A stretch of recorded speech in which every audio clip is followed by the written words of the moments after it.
Bueno, hoy lo que vamos a estar charlando es el modelo de Herter-Ohlin, que es digamos, un perfeccionamiento del modelo de factores específicos que ustedes vieron en la clase pasada. ¿Por qué digo perfeccionamiento? Porque si nosotros pensamos un poco en lo que vieron con Priscila en el modelo de factores específicos, nosotros hablábamos de que existían tres factores productivos. Uno, que posiblemente era el trabajo, que era móvil entre sectores, y dos, que eran específicos para la producción de determinados bienes. Por ejemplo, teníamos la tierra, que la íbamos a decir que era específica para la producción de granos, y por el otro lado teníamos el capital, que podíamos decir que era específico para la producción de maquinaria, por ejemplo, ¿no? Suponer eso está basado en que vos estás de alguna manera suponiendo un modelo de corto plazo. ¿Qué quiere decir esto? Que nosotros vamos a suponer que en el corto plazo los capitalistas o los dueños de la tierra no tienen los medios como para readaptar tanto el capital como cualquiera sea el factor productivo para la producción de otro bien, ¿sí? Cuando nosotros pensamos en un modelo de largo plazo, como es el modelo de Herter-Ohlin, nosotros vamos a abandonar ese supuesto y vamos a decir que el dueño del factor productivo en el largo plazo va a tener la capacidad de readaptar el factor productivo para la producción de un bien diferente al que ya venía produciendo. Entonces, en ese sentido, lo que nosotros vamos a poder suponer es que ahora los factores productivos que consideremos van a ser móviles entre sectores. Bien, y esto es básicamente lo que se basa el modelo de Herter-Ohlin. Acá, bueno, lo que les escribí un poco lo que ya les comenté. Y otra cuestión que por ahí me parece interesante de destacar es que este modelo de Herter-Ohlin y de alguna manera también los modelos que nosotros estuvimos viendo hasta ahora son modelos de comercio clásicos. ¿Qué quiere decir esto? Es que básicamente estos modelos se basan en que existen diferencias en términos de dotaciones entre países, pero que no van a existir diferencias en términos de tecnología. Entonces, si nosotros pensamos en algún ejemplo, por ejemplo, consideremos, no sé, Argentina, Estados Unidos y China. Entonces, todos estos modelos que nosotros estamos viendo, lo que nos van a decir es, bueno, Argentina tiene más dotación de tierra, Estados Unidos tiene más dotación de capital y China tiene más dotación de trabajadores. Pero no va a haber diferencias tecnológicas entre estos tres países. Entonces, si uno se lo pone a pensar un momento, es bastante fuerte suponer esto, porque la verdad es que hoy por hoy existen claros ejemplos de economías que están mucho más atrasadas que otras en términos tecnológicos. Bien, entonces estos supuestos así de homogeneidad tecnológica se levantan cuando surge otro conjunto de modelos que se llama las nuevas teorías de crecimiento, que son teorías mucho más heterodoxas que lo que estamos viendo ahora. Y básicamente ellos lo que dicen es reconocer que existen diferencias entre las fronteras de posibilidades de producción de los países, no únicamente por una cuestión de dotación factorial, sino por una cuestión tecnológica. Bien, pero eso no lo vamos a ver por ahora. Si después hacen alguna materia de crecimiento más heterodoxo, de comercio, de nuevas teorías del comercio internacional, ahí sí ya van a poder estar viendo esos modelos. Pero bueno, yo básicamente se los comento para que sepan un poco dónde estamos parados en términos quizás más de pensamiento económico, ¿sí? Entonces, como yo les dije, nosotros al avanzar hacia un modelo de largo plazo como el modelo de Herter-Ohlin, vamos a estar suponiendo que los factores productivos van a ser móviles entre sectores, es decir, que ya no va a haber factores específicos para la producción de un bien en particular, ¿sí? Entonces, como ya venimos haciendo en el modelo ricardiano y como hicieron con Priscila en el modelo de factores específicos, vamos a comenzar enunciando y analizando cómo es la estructura de este modelo bajo autarquía, es decir, bajo ausencia de comercio. Entonces, para ello vamos a comenzar hablando de los supuestos. En primer lugar, nosotros vamos a estar considerando una única economía, que en este caso podemos considerar la Argentina, y en esta economía argentina se van a producir solamente dos bienes. Por un lado se va a producir soja y por el otro lado se van a producir celulares. En lo que respecta a los factores productivos que yo ya tanto les hablé, vamos a considerar dos factores productivos. Por un lado vamos a tener el trabajo, que lo vamos a simbolizar con la letra L, y por el otro lado vamos a tener el capital, que lo vamos a simbolizar con la letra K. Y como ya les dije, estos dos factores productivos van a ser ambos móviles entre sectores. ¿Bien? Es decir, que la producción de soja va a requerir tanto trabajo como capital y lo mismo la producción de celulares, ¿sí? Las tecnologías, las funciones de producción para ambos sectores van a ser de tipo de Leontief, de coeficiente fijo, ¿sí? Una función micro tradicional, función de mínimo. Y al mismo tiempo, los dos bienes que se van a producir en esta economía van a tener requerimientos específicos tanto de trabajo como de capital, ¿sí? En particular, vamos a representar el requerimiento técnico de la soja, del sector soja para el trabajo como A sub L, soja, y para el capital como A sub K, soja, ¿sí? Y lo mismo va a pasar con el sector de celulares. Bien, es decir, que cada sector va a tener requerimientos técnicos para ambos factores productivos. Ahora, la cuestión es esta. Los bienes que estamos produciendo, en este caso, son totalmente diferentes. Soja y celulares no tienen nada en común.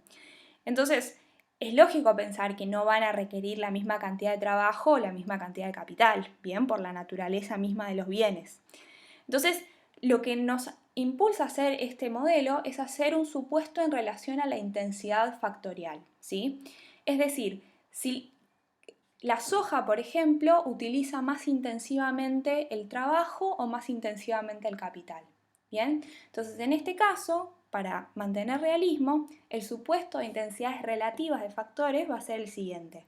Vamos a suponer que el sector soja utiliza relativamente más trabajo que el sector de celulares. Otra manera quizá de pensarlo es decir que el sector de celulares utiliza intensivamente más capital que trabajo.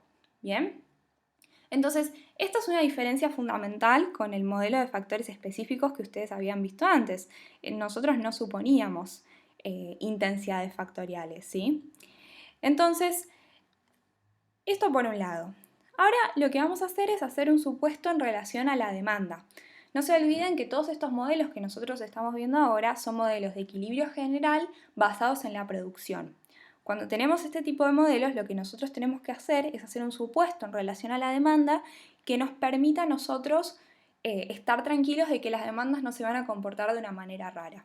Entonces, el por ahí más sencillo que nosotros podemos hacer es suponer preferencias homotéticas e iguales entre todos los consumidores. Si yo hago este supuesto, lo que voy a poder hacer es agregar demandas. Es decir, que yo voy a considerar las funciones de demanda de todos los consumidores que van a ser iguales y que van a representar preferencias homotéticas y las voy a poder sumar. Y a partir de ahí, de esa suma, yo obtengo esa función de demanda agregada que me representa correctamente y sin influencia de efecto ingreso las preferencias de los consumidores, ¿sí? Esto que yo les estoy contando quizás tiene mucho que ver con microeconomía dura, pero se los comento para que sepan un poco de dónde sale este supuesto de preferencias homotéticas. Yo me acuerdo que cuando estudié este modelo, medio que me lo aprendía de memoria, que tenía que haber preferencias homotéticas, pero en el fondo no terminaba de entender por qué lo hacía. Y la razón, de nuevo, es porque es un modelo que se explica desde el lado de la oferta y que yo tengo que hacer un supuesto en relación a la demanda que me asegure que la demanda se va a comportar bien, ¿sí? Entonces, el siguiente supuesto que yo voy a hacer es un supuesto de mercados competitivos, que es un supuesto sumamente fuerte quizás, pero simplificador y que nos va a evitar esta cuestión de que existan monopolios o que existan cualquier tipo de falla de mercado, ¿sí? Y después, el último es pleno empleo de factores. Eso significa que toda la cantidad de trabajadores que tenga Argentina y toda la cantidad de capital se va a utilizar, ¿sí? No va a haber ningún factor ocioso. Bien, entonces, a partir de haber hecho estos supuestos, a mí lo que me va a interesar es empezar a ver cómo se conforma en este modelo la frontera de posibilidades de producción de Argentina. Entonces, para ello, yo voy a partir de dos ecuaciones que acá les estoy señalando en pantalla. La primera me habla de la dotación total de trabajo y la segunda de la dotación total de capital. Entonces, yo lo que voy a decir es que la cantidad de trabajadores totales que cuenta Argentina tiene que ser mayor o igual a la cantidad de soja producida por el requerimiento técnico de trabajo en el sector soja, más la cantidad de celulares producida por el requerimiento técnico de trabajo en el sector de celulares. Y análogamente para el capital, es decir, la cantidad total de capital existente, tiene que ser mayor o igual al requerimiento técnico de capital en el sector soja por la cantidad que se produzca de soja, más el requerimiento técnico de capital en el sector de celulares por la cantidad que se produzcan de celulares. Bien. Como las funciones de producción, tanto de soja como de celulares, son funciones monótonas, nosotros vamos a estar suponiendo que esto se cumple con igualdad. Además, también sabemos que se cumple con igualdad porque estamos suponiendo pleno empleo de factores, ¿sí? Entonces, mirando estas dos ecuaciones, nosotros podemos ver que las dos son funciones lineales, ¿bien? Entonces, lo que vamos a hacer ahora es operar un poco algebraicamente para ver si nosotros podemos llegar a una forma funcional que sea fácil de graficar. Entonces yo lo que hice fue despejar para ambas ecuaciones la cantidad de celulares, ¿sí? Entonces, a partir del despeje yo voy a llegar a una ordenada del origen, a un intercepto, que es en esta primera ecuación el cociente entre la cantidad total de trabajo por dividido el requerimiento técnico de trabajo en el sector de celulares, menos una pendiente que va a ser el cociente del requerimiento técnico de trabajo en ambos sectores por la cantidad de soja. ¿Sí? Me queda una ecuación lineal con pendiente negativa y una ordenada al origen positiva. ¿Sí? O sea, va a ser una función decreciente. Y de manera similar, haciendo el mismo procedimiento, yo voy a llegar a una expresión de la cantidad de celulares, pero en función de la cantidad total de capital. ¿Bien? Y de nuevo va a ser una función decreciente, lineal, con una ordenada al origen positiva. Ahora, acá hay una cuestión interesante para discutir, que es que yo les había dicho que la producción de celulares era relativamente más intensiva en capital que en trabajo, ¿sí? Entonces, podríamos pensar a partir de ese supuesto que el intercepto del cociente entre la cantidad de capital y el requerimiento de capital en el sector de celulares va a ser menor a la ordenada al origen del cociente entre la cantidad de trabajo total y el requerimiento técnico del trabajo en el sector de celulares. ¿Sí? O sea, justamente porque al ser más intensivo en capital, este requerimiento técnico, este A sub K, celu, va a ser mayor a sub L, celu. ¿Bien? Entonces, habiendo dicho esto y habiendo considerado dos funciones lineales decrecientes, podemos llevarlas a una forma gráfica. Y acá lo que ustedes ven en pantalla es que yo en el eje X grafiqué la cantidad de soja, en el eje Y la cantidad de celulares, y acá lo que tengo puesto son los dos interceptos que yo les había comentado. Y por lo que ya recién les comenté, nosotros sabemos que la ordenada al origen, esta que les estoy señalando acá en pantalla, es menor a la ordenada al origen en función de la cantidad total de trabajo. ¿Bien? Ahora, la frontera de posibilidades de producción va a estar dada por la intersección de estas dos rectas, ¿sí? En particular, va a ser la línea roja que ustedes ven. ¿Por qué es esta línea roja y por qué no otra? Imagínense por un momento que nos posicionamos por acá, ¿sí? En un punto por acá. Y digo, che, yo quiero producir esta cantidad de soja y esta cantidad de celulares. Entonces, ¿qué es lo que va a estar pasando? Te van a decir, bueno, che, está bien, si vos querés producir esta cantidad de soja, vos vas a tener capital para producirla, pero te van a faltar trabajadores, ¿sí? O sea, un punto por acá no es factible porque yo no tengo los trabajadores que necesito para producir esa cantidad de soja. Por el otro lado, si yo me posiciono por un punto por acá y digo, che, yo quiero producir esta cantidad de celulares, va a estar pasando algo parecido. Te van a decir, che, bueno, mirá, si bien tenemos trabajadores para producir esa cantidad de celulares, no tenemos el capital para hacerlo. Entonces, como vos necesitas tanto trabajadores como capital, no vas a poder producir celulares. Entonces, en este caso, la cantidad de capital va a ser un limitante. Entonces, ¿dónde vas a poder producir celulares y soja sin restricción? Justamente en toda esta línea roja y en toda esta parte interior, ¿no? Lo que pasa es que nosotros estamos asumiendo es que la Argentina va a estar produciendo al borde de la frontera de posibilidades de producción, ¿sí? Entonces, por todo lo que yo les acabo de decir, la frontera de posibilidades de producción va a ser esta línea roja. Bien, entonces si yo me posiciono en un punto por acá, yo voy a producir la cantidad correspondiente de soja y la cantidad correspondiente de celulares, porque voy a contar tanto con los trabajadores como con el capital para hacerlo, ¿sí? Ahora, imaginemos por un momento que tenemos un shock y que aumenta la cantidad de capital, ¿sí? Tenemos una inversión extranjera directa, lo que sea, y nos aumenta la cantidad de capital, ¿sí? ¿Cómo se movería la frontera de posibilidades de producción? Eso es lo que podemos ver en la pantalla acá, en la primera estática comparativa.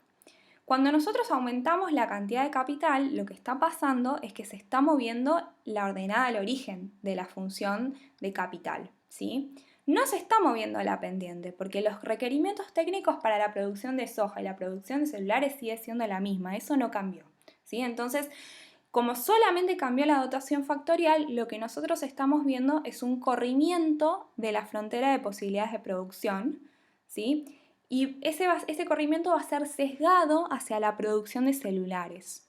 Bien, por eso pasa de tener la forma roja original a tener esta forma azul que vemos acá, donde claramente se ve que ahora la FPP está sesgada hacia la producción de celulares. Bien, ¿por qué? Porque aumentó el capital. Bien. Y de nuevo, si yo me quisiera posicionar en un punto como el verde que tenemos acá, yo no lo voy a poder hacer porque si bien en este caso cuento con el capital necesario para producir una determinada cantidad de soja, no cuento con los trabajadores para hacerlo. ¿Bien? Y bueno, similarmente si me posiciono por encima de las líneas azules, va a pasar lo mismo porque no voy a tener el capital necesario para producir cierta cantidad de celulares y soja. ¿Bien? Pero ahora veamos qué pasa si en vez de un aumento en la dotación de capital hay un aumento en la dotación de trabajadores, ¿sí? Hay una migración y vienen de otros países, qué sé yo, por ejemplo. En este caso, lo que va a estar pasando es que se va a estar moviendo la curva que representa la cantidad de trabajadores, ¿sí? Y se va a estar moviendo la ordenada al origen. Nuevamente, no hay una modificación de la pendiente porque los requerimientos técnicos no cambian. Entonces, lo que va a pasar es que se va a trasladar para arriba. Y en este caso, a diferencia del caso anterior, lo que nosotros vamos a estar viendo es un crecimiento sesgado hacia la producción de soja, porque aumentó el bien que la soja utiliza de manera más intensiva, ¿sí? No, perdón, dije bien. Bien está mal. Es el factor productivo, o sea, en este caso aumentó el factor productivo que necesita de manera más intensiva la soja. En el caso anterior, vuelvo para atrás, lo que había pasado es que había aumentado aquel factor productivo que la producción de celulares utiliza de manera más intensiva. Por eso el crecimiento de la FPP había sido sesgado hacia la producción de celulares. Vuelvo para adelante y en este caso vemos que el crecimiento de la FPP es sesgado hacia la producción de soja porque lo que aumentó es el trabajo, ¿sí? Esto que les estoy comentando puede resumirse en un teorema que se llama el teorema de Rybczynski, un nombre sumamente difícil de pronunciar, es un teorema que este economista desarrolló en 1955 y donde básicamente lo que nos dice es que en un modelo de producción 2x2, es decir, dos bienes y dos factores productivos, bajo el supuesto de intensidad factorial, que es el que estamos haciendo en este modelo, si la dotación de un factor aumenta, entonces la producción del bien que utiliza ese factor de manera relativamente más intensa aumenta y la producción del otro bien disminuye, ¿sí? Y bueno, después hace una aclaración asumiendo que existen soluciones interiores antes y después del shock, porque bueno, en este caso si bien no ocurre, podría pasar que haya soluciones de esquina, entonces en ese caso el teorema no se cumple. Bien. Pero bueno, básicamente este teorema lo que nos está diciendo es lo que acabamos de ver en estas dos estáticas comparadas. Si hay un aumento en la producción, en la cantidad de trabajadores, yo voy a tener un crecimiento de la FPP sesgado hacia la producción de soja. Y si aumenta la cantidad de capital, voy a tener un crecimiento de la FPP sesgado hacia la producción de celulares. ¿Bien? Esta definición que yo les acabo de mostrar acá en pantalla no la van a encontrar en los libros ni de Finstra ni de Krugman. Yo esta definición la saqué del Mascolel. Me imagino que ya lo deben conocer, es un libro recontra conocido de micro. Esta definición la van a encontrar en el capítulo 15. Y la usé porque si bien quizás el Mascolel a veces es un libro que es por ahí difícil de entender en algunas cosas, todo lo que dice el Mascolel está bien. Entonces esta es la, por ahí, definición más correcta del teorema de Rybczynski. Así que les recomiendo que si a alguno le interesa poder quizás analizar la demostración de este teorema, lo miren en el capítulo 15 del libro de Mascolel. Así que bueno, la primera parte de la clase la voy a cortar acá y en la próxima parte vamos a analizar las condiciones de equilibrio y qué pasa cuando abrimos la economía al comercio.